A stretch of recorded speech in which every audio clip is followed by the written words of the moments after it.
আল্লাহ তাআলা বলেন প্রত্যেকটা মানুষের ঘুমের সময় আমি আল্লাহ তাআলা তার রূহটা সরিয়ে ফেলি, আবার মন চাইলে ফেরত দেই।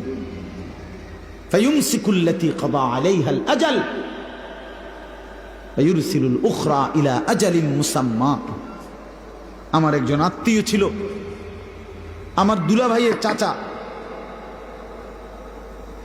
শিক্ষিত প্রফেসর মানুষ ছিলেন। রাত্রিবেলা ঘুমাইছেন ঘরে, একেবারে স্বাভাবিক মানুষ।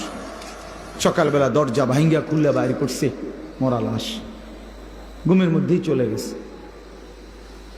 আল্লাহ তাআলা প্রতিদিন সকালবেলা আমাদের রুহু ফেরত দেয়, ফলে আমরা ঘুম থেকে জাগতে পারি। ভাই আমার, কেন ফজরের নামাজ পড়েন না? ছেলেরা বাপ, কেন ফজরের নামাজ পড়ো না ভাই? বলো।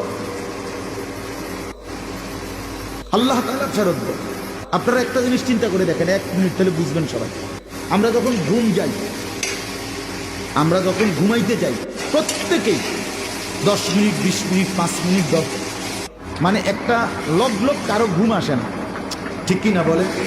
কিছুক্ষণ হইলেও কি হয়, একটু গড়াগড়ি করতে হয়, চোখ বন্ধ করে রাখছি ঠিক আছে, কিন্তু ঘুম আসে নাই। যে কোনো একটা মিনিটে হোক, 10 মিনিট, 15 মিনিট, কোনো এক অজান্ত